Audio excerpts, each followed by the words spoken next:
Hello, everyone, and welcome back to the DRH Show. Today, I'm joined by the visionary founder of En Cuisine Cooking School, from playful culinary memories with her Italian grandmother to making waves in the world of children's culinary education in London. Her journey is as delightful as it is inspiring. Her school not only teaches kids the art of cooking, but instills values of healthy eating and appreciation for fresh, seasonal ingredients. Florence Rebattet, thanks for joining me today. Hello, how are you today? I'm good. Thanks for joining me today, Thank you Florence. for inviting me. Yeah, I'm sure it's going to be an interesting discussion about Mhm. wellness, about healthy eating, and of course about your cooking school. But I'd like to kick this off first with your background. I understand, Florence, that your um, journey started with your Italian grandmother, and she seems to be the cornerstone of your love for food. So, could you share more about how these early experiences inspired you to launch On Cuisine Cooking School, focusing on children? So, basically, give us a snapshot of your life. Let's go. I do it for you. So basically, yes, I have an Italian grandma, and I remember over the summer I used to go on holidays to a place, and this is something that I still have in my memory. Like she taught me how to make pasta from scratch. The long one, and I still remember how to do it, and I'm teaching now to the kids how to do it. So I think that has been something very important for me as a child. Then my mom was cooking a lot also, and my uncle used to have a restaurant, like a really good, well-known restaurant in south of France. So I always had a part of the family in the food, but I'm part of the generation where, especially in France, that we have to study. We need to get minimum a degree, and then I went through a master. So I studied and get a master in psychology and human resources. I had an office job for a good 4 or 5 years, but I just wasn't happy. When you suddenly realize that you are close to your 30s, you studied, you spent years studying something, and you are not happy with what you are doing. And I think that for me has been the wake up call. And in between, I became a mom, and I was like, you know what? I'm about to turn 30. I just want to enjoy what I'm doing. I don't like my job. This is the thing. I love cooking. I'm glad that I have a business background because it's very helpful, especially when you want to build a business. Don't get me wrong, but I'm just not happy. I want to cook. And I realized very quickly, because I was a mom in London, that it was a niche market for me to open a cooking school just for children, not for adults, not for teenagers, just for kids. That has been a challenging one, but it was a good adventure. Okay. Well, thank you for taking us to your, kind of a whistle tour about your journey, your culinary journey. But I just want to talk more about your family history and how it relates with food. So, earlier you mentioned something about pasta, but aside from pasta, are there any cherished recipes or cooking techniques passed down through generation that you incorporate with your classes? Yeah, so basically, obviously, the Italian side from the grandma, she taught me how to make a nice tomato sauce. I know it sounds completely silly, but it makes a difference when you know how to choose the right ingredients. And on the top of that, she had a garden. So from a very early age, I was in the garden picking the strawberries over the summer, or the apples, or the aromatic herbs, and I could taste how good it was to have your own garden, how good it was to see things growing from the soil. It was just a seed at the beginning, and suddenly it became a strawberry, and you are like, wow. You are really proud of yourself, when you are a child and you're like, yeah, it was a seed, and suddenly now I have strawberries and I can eat my strawberries. So that is something which it was still in my blood. And obviously it taught me how to eat with seasonal ingredients, especially in south of France, because we have a lot of sun. So we have really good fruits and vegetables over the summer because of the sun. And then because of my uncle, he had a restaurant in Biarritz, so another part of France. I remember when I was little, I was about 10, 11 years old, so long time ago, I used to cook for him cookies. I know sounds completely silly, but my grandpa, so I was cooking that on Saturday afternoon, and he was bringing the cookies to my uncle on Sunday to the restaurant. And my uncle always sent me not an email, not at that time, not a text, but a letter telling me, oh, that is good, but try to add a little bit of salt in your cookies. You will see chocolate and salt works really well. And because he was giving me tips like this, I improved my cooking school, my cooking skills. Sorry, and and then obviously years after years, I became a good cook, or let's say it, at home. And when I decided to build a proper culinary school, I decided to train as a chef to make sure I had enough knowledge and to make sure that I was able to teach something to the kids, not just cooking for fun, but really passing good skills, good recipes, and able to give tips like my uncle and my grandparents did it for me, basically. And I would imagine, Florence, that these early experiences that you've learned along the way, you kind of include them with your cooking lessons. So, what I'm interested to hear from you, Florence, is what are some of the most popular and unique classes that you conduct with your cooking school? So let's say that naturally the children will really enjoy baking, but it's something that I avoid. I know it sounds silly. Um, let's say that the baking part that they like with me, it's all my French recipes like madeleine, flan pâtissier, these kind of things, which are quite technical because you're like, oh yeah, madeleine is very easy to make. Mm-mm. There is a little technique to make sure you have the little bump on the top. And you can also bring different flavors on the way how you melt the butter. So I'm teaching them that. So that is a very popular one. The flan pâtissier, that is a really popular one. But also all the stew that I teach them, because I want them to learn how to touch the meat, how to touch the fish, because I can see I'm doing this job for 10 years now, and more the kids are struggling to touch the meat and the fish. They're completely disgusted by that. And I'm like, no, this is alive. And it's good to touch the food, to touch your ingredients, because this is how you're gonna feed yourself. If you feed yourself properly and you know how to feed yourself, you will be able to manage your body and to be successful in your life because you feed yourself properly. So that for me is a journey also through my recipes. Of course, we can bake, but I'm really focusing on seasonal ingredients and let's go. Let's go with fish, meat. If you are vegetarian or vegan, let me show you how to bring proteins in a different way because we need the proteins. Everyone knows that. But sometimes the people forget that we also need fibers. That is very important for our body too. So of course, we have famous recipes. The stew, I would say, like most of the kids love my chili con carne. They're like, wow. But it's because the same, I'm using really good spices. Like you need to choose carefully your spices. So that is the main thing.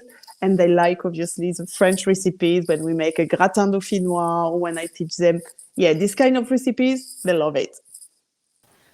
Well, Florence, I could really hear your passion for food and your passion for good cooking. But I just want to go back when you were starting. Earlier, you mentioned that you transitioned from your role in HR and you have a background in psychology. So, how did those background, your professional background, inform you or help you in setting up the school? So basically, by having a background, so I did a business school, specialized in human resources, and then I did another specialty in psychology, but just for the working environment, not like to become a psychologist, but just specialized for business, basically. And having this kind of background really helped me to build the business and is still making the business successful because I have a marketing background, I have a finance background, and I have an HR background.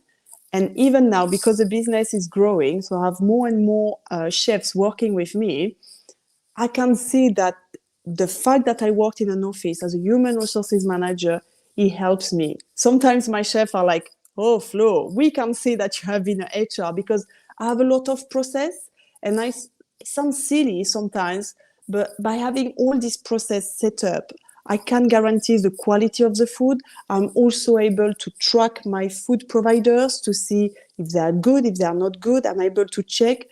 And the hygiene is very important. I'm working with kids. I'm working with kids who have crazy allergies, who have food intolerance, who have for different things. They don't eat pork, they don't eat fish. So I need to be very careful. So if you don't have this process, if your mind is not organized properly, in the food industry, it will be tricky. You need to have process. So that is a good point. It's a good thing that I have taken away from my business background. Now, of course, in spite of your business background, Florence, I would imagine that it's not really smooth sailing when you started your culinary school. So, can you share some of your initial challenges that you encountered, and how did you overcome them? So basically, the first challenge has been to work in a niche market. Like I was a foreigner in this country, and I was like, I don't want the children to bake. I don't want them to eat that much of sugar.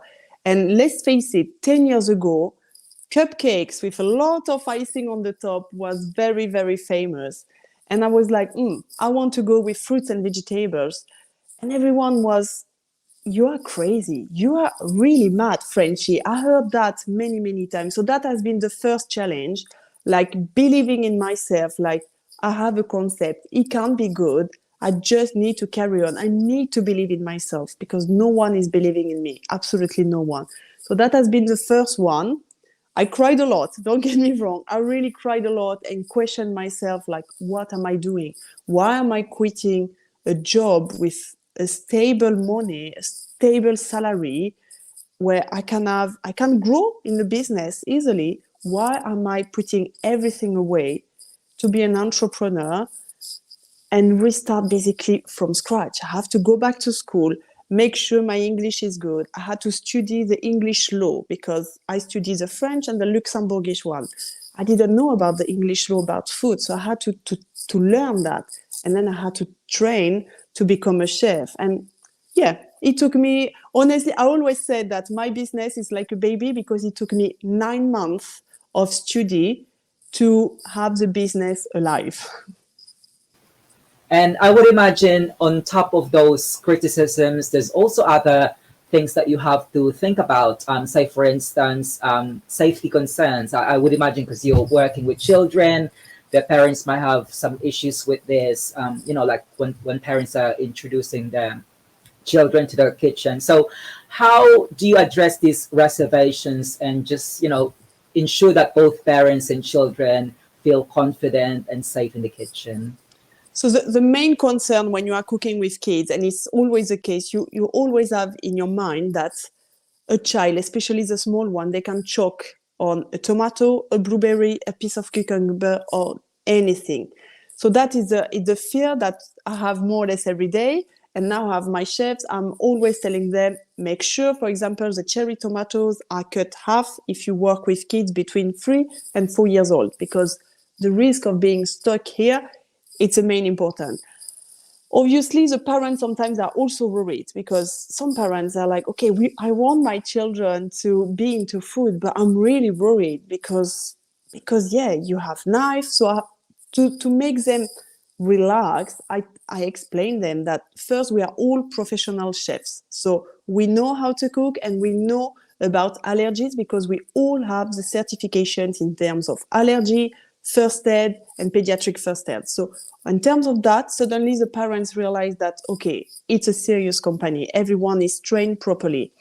And then I show them how we work. Like, obviously, we have knife, but I have special knife for the kids.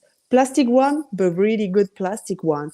And then I also explain them that when they use peelers, yes, accidents can happen, but you don't need to make a massive drama. It's also like this, the children gonna learn how to peel and how to cut. Accidents and cuts and the little burns are part also of the training and learning how to be independent in the kitchen. And sometimes I say to the kids, listen, if you look at my arm and my hands, you will see that I have a lot of, you can see that I've cut myself or burned myself. And I'm like, it's like that. It's like that I have learned. Or for example, some kids, you know, sometimes they are moving around in the kitchen and they are dropping stuff on my feet, on me. Some of them, they are burning me. So they're like, oh, I'm so sorry. You have some children. They are almost crying because they can see that they have hurt you. And I'm like, it's part of the learning process. Okay. I'm an adult. I choose to teach you how to cook. Yes, it's a little bit painful. Don't get me wrong. The whole spoon of tomato sauce is on my hands. Yes, it's painful, but it's okay. It's okay. Now you know that next time you need to be careful when you are cooking. You don't need to move your wooden spoon everywhere because you can hurt someone. And it's okay. You have learned something. So when you have these attitudes towards the kids and towards the parents, everyone is like, okay, mistakes can happen. And it's like that we're going to learn. And I understand you also have a strong emphasis with, teaching to children. Perhaps you kind of already mentioned it earlier, but I just want to hear more. Why is it important, or what are the benefits that children can gain from learning to cook at an early age? Because, some parents might be still, who are watching this might thinking whether should they really start at an early age, or could they just do this when they're teenager, where they're more, physically equipped? So I would say it's never too late to start. Okay. Some parents feel very guilty because they start cooking with their children when they are 12, 13, and they feel like it's too late. I'm always telling them, it's okay. At least you are trying. It's never too late to learn something. But when you start earlier, like I have some children, they are 2.5 and they already joined the mini chef camp over holidays, and they are so confident. Like you have no idea. I can see the difference. Sometimes it's only 6 months, 6 months old gap between a child and another one, but the confidence, because they are not scared to be messy. I'm always telling them, be messy. It's okay. It's like that you learn. Lick your fingers. Okay, you want to taste the cinnamon. It's not the best things ever, but you will see. And then they try. So it gives them the confidence, like they can be messy, it's okay. But then I also teach them how to clean a little bit. And I realize that, oh, I have been messy, I have put stuff everywhere, but suddenly I have to take a little cloth and I have to clean. That is not funny. So slowly, they become independent and they realize that when they do an action, there are consequences behind. So the most thing that I see, the better one is they are confident. The children are very confident. Now, let's talk about healthy eating, because I know this is also another thing that you focus on with your cooking school. So how do you encourage children to appreciate and choose healthier foods? Oh, that is a big challenge. It's a daily challenge, trust me. Um, so basically, when we bake, I'm trying to introduce vegetables in the baking. The first reaction is, Flo, for once we are baking. Why are you putting beetroot, sweet peas, whatever, sweet corn, sorry, beetroot in our cake? I was like, just you need to try. You need to try how to bring natural sugar through the veggies and through the fruits. I'm like, okay. What is really difficult right now, because we are entering into the winter season, sorry, and so we have a lot of cabbages, and I try to work with products from the UK. That is also another part of my job, explaining them that it's important to use the product from the country where we are from. First, you have better quality of ingredients, and they give you better nutrients that you need for your body. Right now, the cabbage season started in the UK. Wish me really good luck. But for example, next week, we're going to do the Brussels sprouts. If you give Brussels sprouts like that to the children, between the smell and the taste, they will be like, oh, no, thank you, absolutely not. So I made a recipe with pasta, and we're going to teach them. So pasta, that is an easy one. But I want them to learn how to incorporate the Brussels sprouts. We're going to make a little sauce with sage. The sage is quite strong flavors. We're going to use a little bit of double cream and some pancetta. So suddenly they will realize that by using different ingredients, the Brussels sprouts that they really don't like it will come nice, because we use all the ingredients to bring flavors. So that is my thing with them. Like recently, we also made a butternut muffin. They were like, oh no, butternut and olive oil, and that will be a sweet cake? Flo, no, stop. And finally, they discovered that, oh, when you add a little bit of vanilla and some sugar or coconut sugar, hey, the muffins are good and healthy.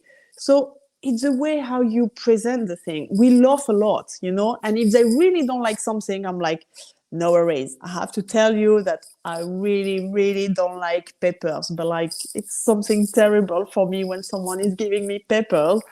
Cooked or raw, I'm like, no, thank you.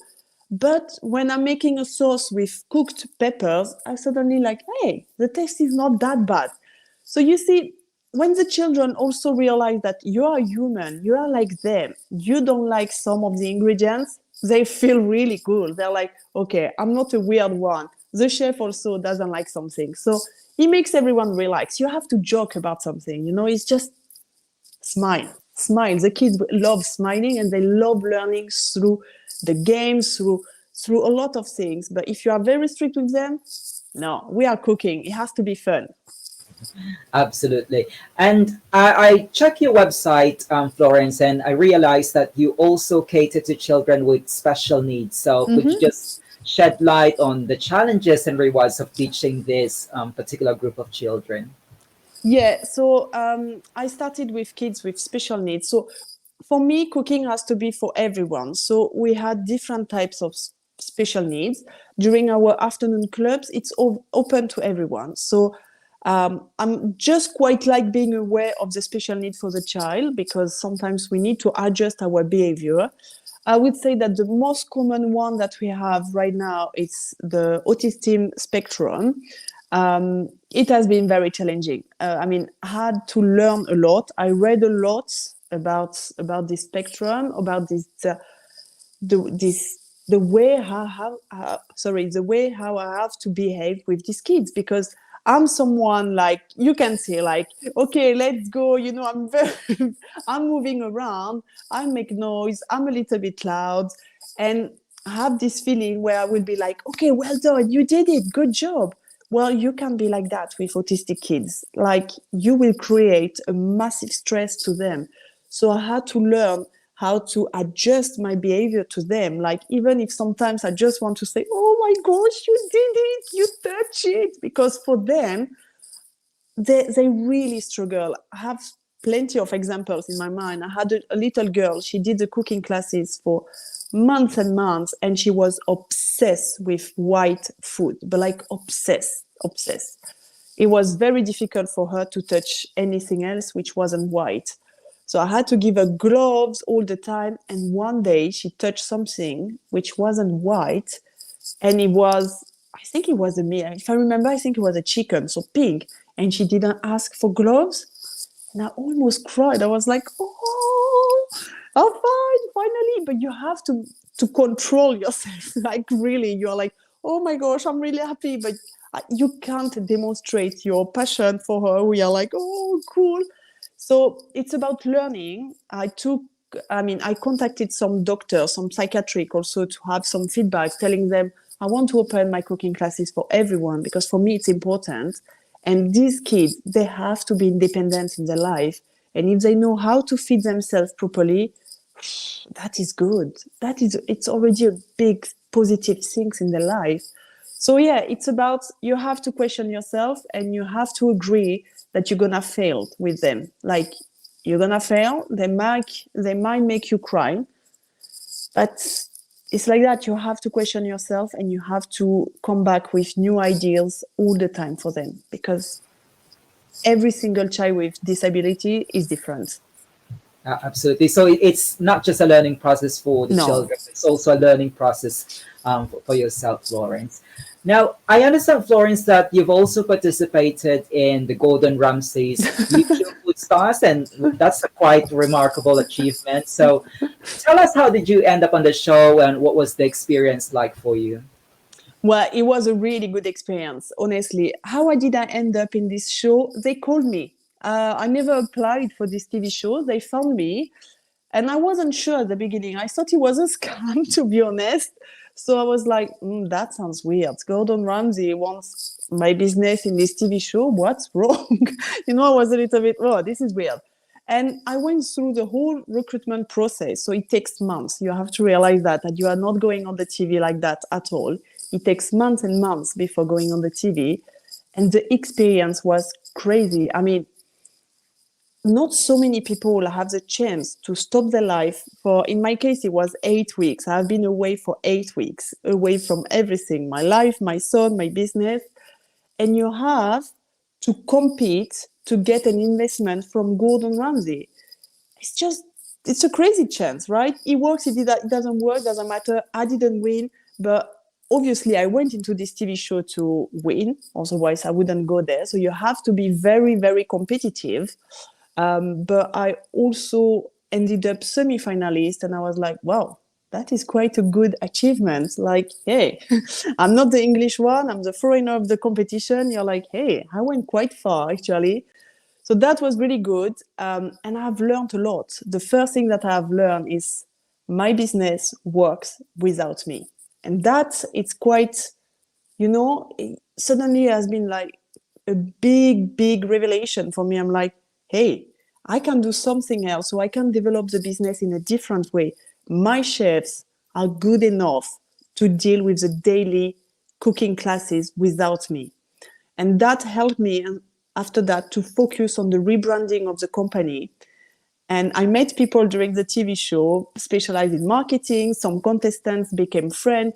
And finally, we realized that I could take positive things from all these people, and I rebranded the whole company. I changed the website, and that has been a good thing. Like, okay, I'm a good businesswoman, but I'm also able to have my business working without me.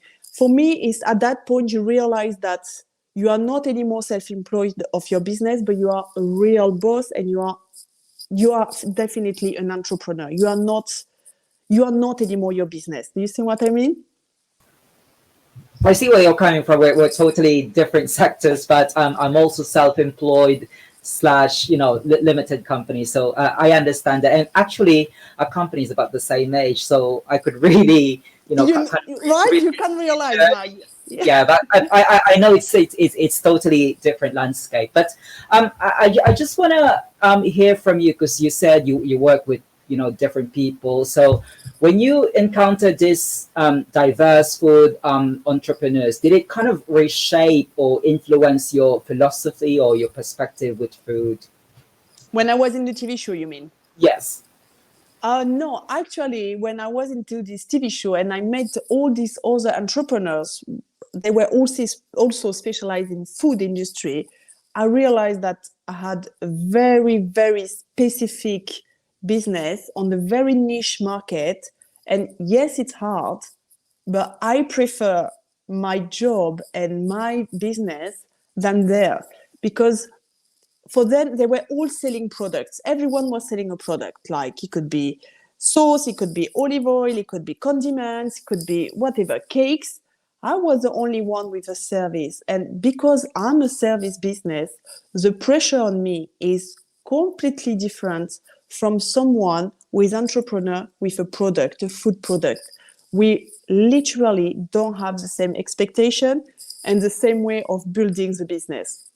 Because for me, it's a service. I have to be on the top of the service. It means that my chef can be the best one ever. I can recruit the best Michelin star, whatever. If they are not smiling, if they don't know how to teach, if they are not good with the kids, my business will close down. So while for them, they need to have very specific skills in terms of food. Doesn't matter if someone doesn't know how to talk, doesn't know how to communicate it. Doesn't matter. It's a product. I'm a service. So I would say that I realized that it's really hard. What I'm doing it's really hard. And I'm glad that I'm successful in London, because it's the hardest part. And I'm very specialized in central London. It's really hard because clients are from all over the world. Like, literally, I have an international clientele, And the pressure is constant, constant, constant. And from, because no one has the same background, the same culture, sometimes people request like crazy recipes, and you're like, I have no idea how to do that. I literally have no idea. But you just have to push yourself. While the other ones, it's a product. They just need to launch 2, 3, maybe 4 new products every couple of years. It's enough to make the business successful. For me, oh my gosh, I'm creating more than 150 recipes per year. So imagine the pressure is definitely not the same. Yes, you've said it's easy. There's a lot of pressure. So, Florence, what keeps you motivated and passionate about teaching every day? Well, that is a good question. Thank you for asking. I love my job. That's it. I don't feel like I'm working. It's really hard. It's 24/7. Don't get me wrong.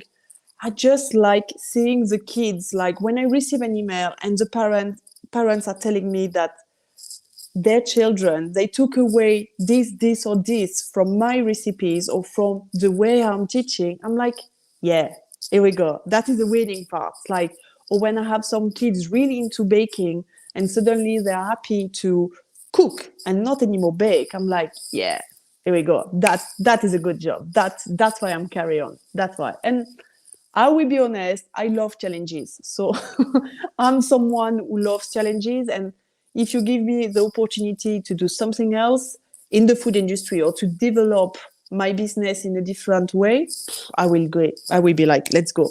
Let's go. We go.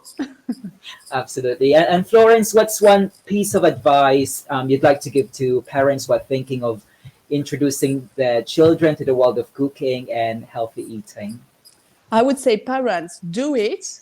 Mhm. Introduce your kids to food. That is a really good thing that you will give them, and put your phone away. I know it sounds completely silly, but cook with your children. Put the phone away. It doesn't have to be recorded to share with the family. Of course, you are happy to show that your kids are good at cooking and they are doing something, but focus on them.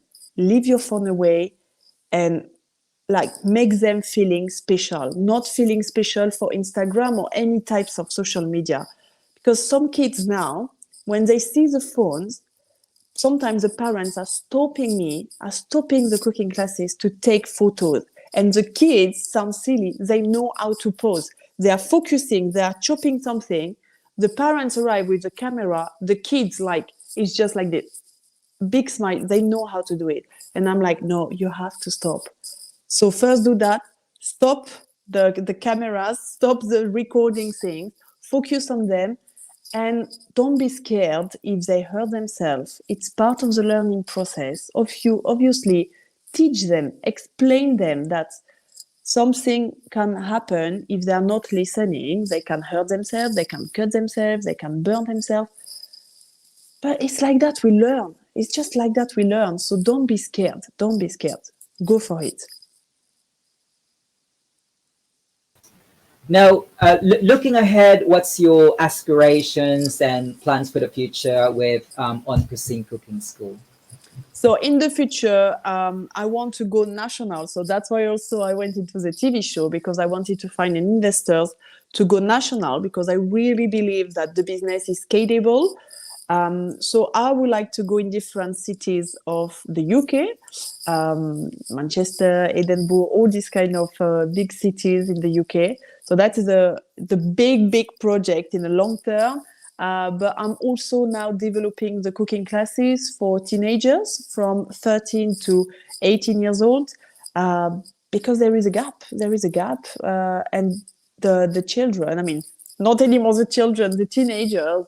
They really need to learn how to cook, because we are going through a new generation where they don't really know how to feed themselves, and it's a lot of processed foods or a lot of diet from different types of social media. They heard about something. So I'm like, before listening all the influencers, make sure you know the basics of cooking, what you need: proteins, carbs, fibers, veggies, fruits. Learn about that, and then discover your body, okay? And then you will adjust your diet. But you really have to learn. Absolutely. And take it from me, because I'm one of those adults who just survive in pizza and pasta Oh and no, Chinese no, I will takeaway. come to your place. Oh no, I will teach Yeah, you. yeah, I know it's not healthy. So yeah, for anyone who's watching here, children especially, yeah, don't take me as a role model. Yeah, I'd like to carry on this conversation, but I'd like you to leave your cooking hat for a bit, Florence. I prepared some quick fire questions for you, Let's just go. to get to know you better, not just as a cook, but more as a person. So the Yes, first sure. quick fire question is, what were you afraid of as a child? I was afraid of the dark. Really, like the night was, oh my gosh, that was my nightmare. Like literally, I was really scared of the dark. Mhm. And what is your favorite word in another language? Hopefully not in French, but something else. Ciao in Italian. Ciao. Okay, which is for the benefit of those who don't know it. Bye. Bye. Hello. Hello and bye. Buongiorno. Yeah. Yeah. And if you haven't been the founder of En Cuisine Cooking School, would you have stuck in the corporate world being an HR, or would you have been something else? No, I think I would be completely something else. I think I would be also very happy if I could have a big family with, at the beginning, I wanted 7 children. I stopped at one. Okay. And finally, Florence, the floor is all yours. What should people take away from today's conversation? And also remind me again about any upcoming events with En Cuisine Cooking School. So from this interview, I would say parents, children, if you are listening to me, go and cook. It's absolutely fine. Make mistakes. It's okay. Be messy. It's okay. It's like that. You learn. And if you want to join my cooking classes, yes, I will be really pleased to welcome you in my cooking school. I'll put all of the lovely links. You know the drill. It will be on the description note. It's Florence, brilliant. yeah. Florence Rebattet, founder of En Cuisine Cooking School. It's been a pleasure having you here on the DRH show. And I look forward to hearing more about your impactful and delicious work you're doing. Thank you. Thank you so much for having me. Have a good day.